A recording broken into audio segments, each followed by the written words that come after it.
Assalamualaikum warahmatullahi wabarakatuh. Bismillahirrahmanirrahim. Alhamdulillah, sahabatku sekalian, saat ini perkembangan teknologi seperti ponsel terus berkembang pesat. Dulu ponsel hanya sekedar untuk berkomunikasi dan berkirim pesan saja.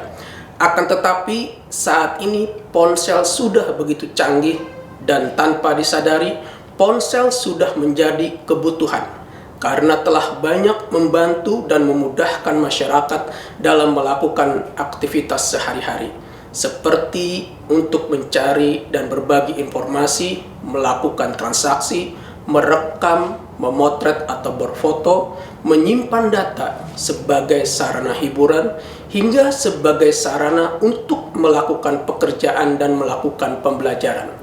Selain memberikan banyak manfaat, ternyata teknologi ponsel juga bisa memberikan mudarat bagi penggunanya jika tidak dipergunakan secara baik dan bijak.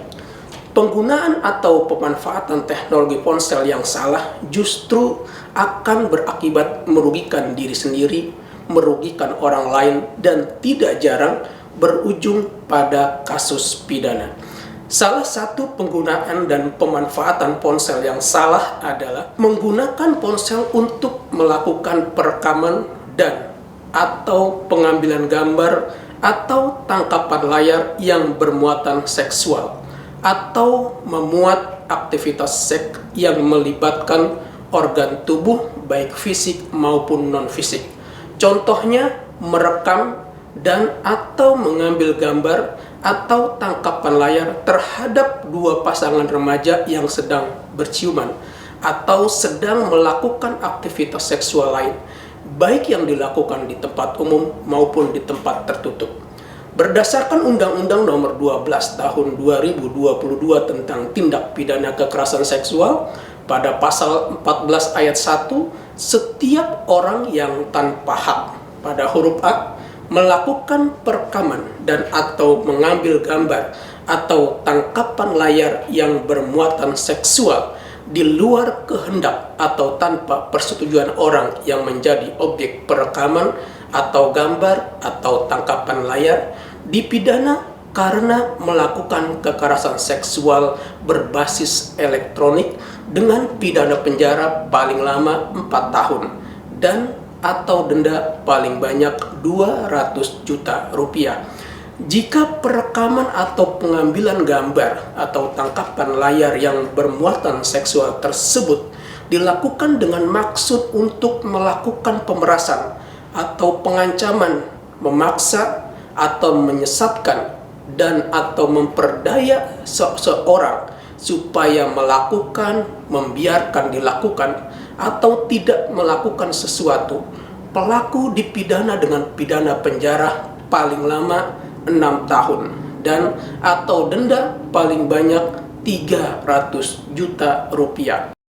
Hal ini tercantum dalam pasal 14 ayat 2 Undang-Undang Nomor 12 Tahun 2022 tentang Tindak Pidana Kekerasan Seksual. Kekerasan seksual berbasis elektronik berupa perekaman dan atau pengambilan gambar atau tangkapan layar yang bermuatan seksual ini termasuk ke dalam delik aduan, kecuali korbannya adalah anak atau penyandang disabilitas.